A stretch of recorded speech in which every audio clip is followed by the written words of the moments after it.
You're sitting there on a random Tuesday night, months after the silent discard. You finally posted that one photo, just you, smiling softly in your new apartment. No captions, no drama, just a quiet, new chapter kind of moment. For the first time in forever, your chest feels a little lighter. Then your phone buzzes. It's Sarah, that mutual friend you haven't heard from in ages. Hey, saw your post. They mentioned something about it the other day. Said you always land on your feet. Your stomach drops like someone just yanked the floor out from under you. How did they know?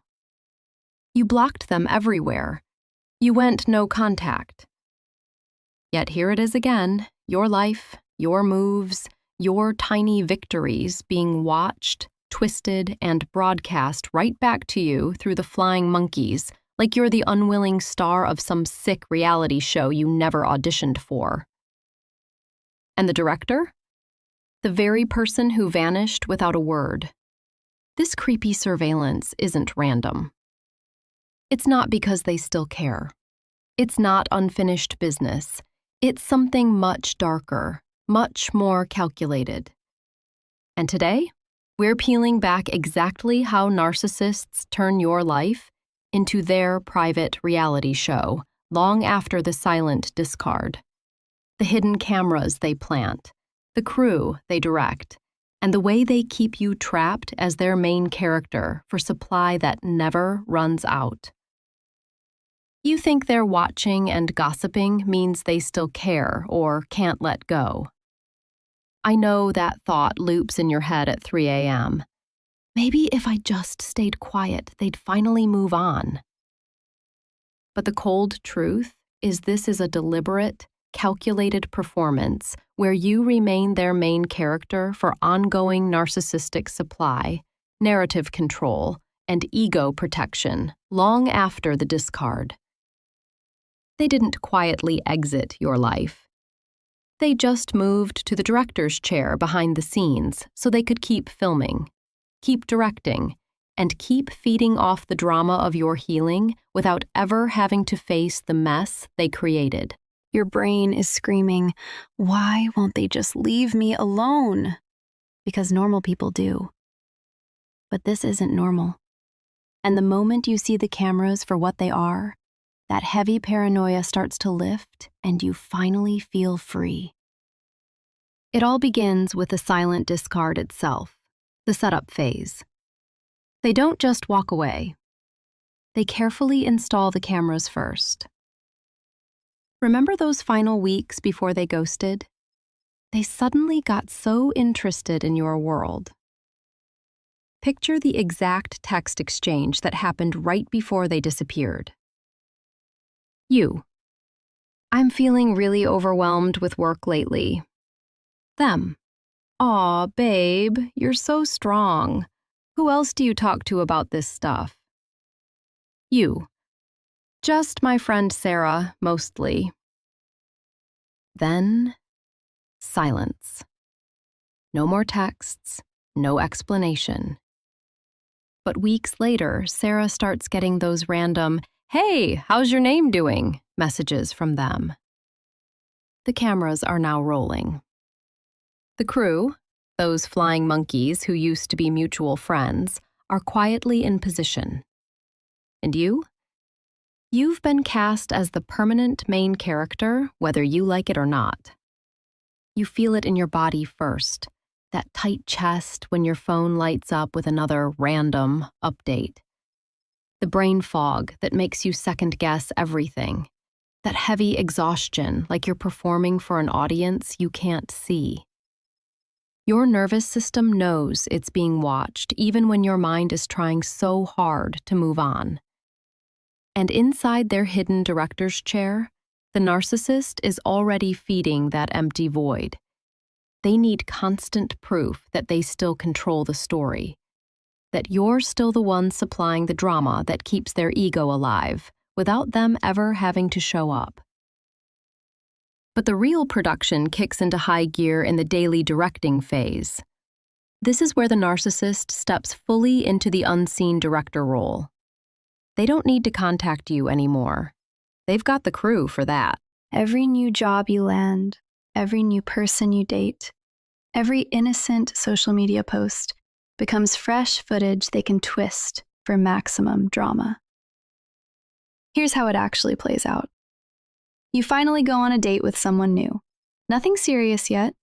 You post a vague story of 2 coffees on a table. Within 48 hours, your cousin texts you. Just ran into them at the store. They said they heard you're already replacing them, and it's hilarious how fast you moved on.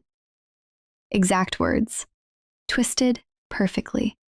Because the director doesn't want their audience, their new supply, their enablers, thinking you're actually healing.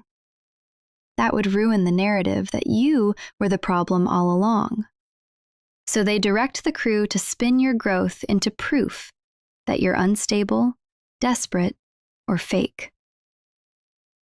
Your body goes into hypervigilance, shoulders permanently tense, sleep broken by dreams of being followed. You start censoring your own life, deleting posts before they can be weaponized. That's exactly what the director wants. A star who's too afraid to live freely is a star who keeps generating fresh supply. And for the narcissist, every twisted update is pure fuel.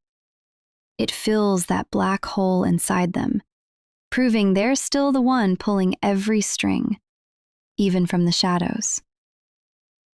And this all flows straight into the never-ending broadcast phase. This is the part that quietly drains survivors for years. The show doesn't have a finale. There are no last episodes, no credits rolling, no the end. The cameras never stop rolling.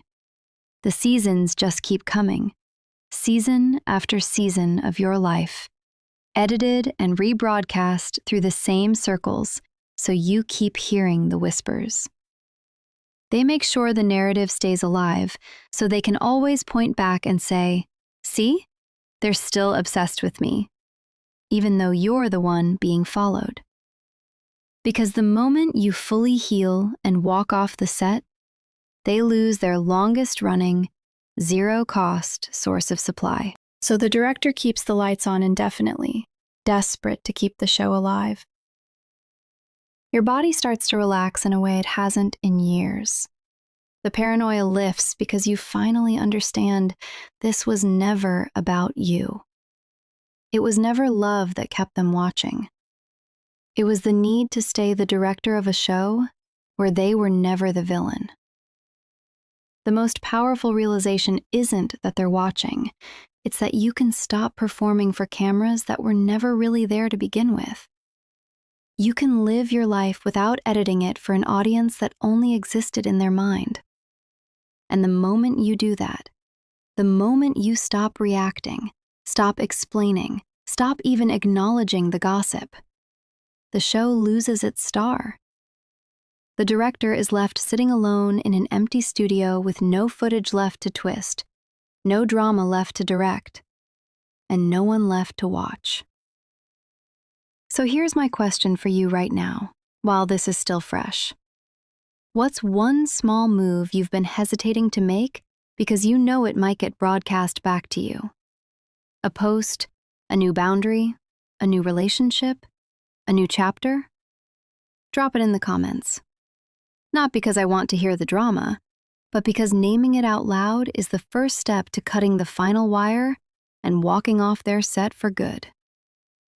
This video is for educational purposes only and does not constitute medical or psychological advice. Please consult a licensed mental health professional.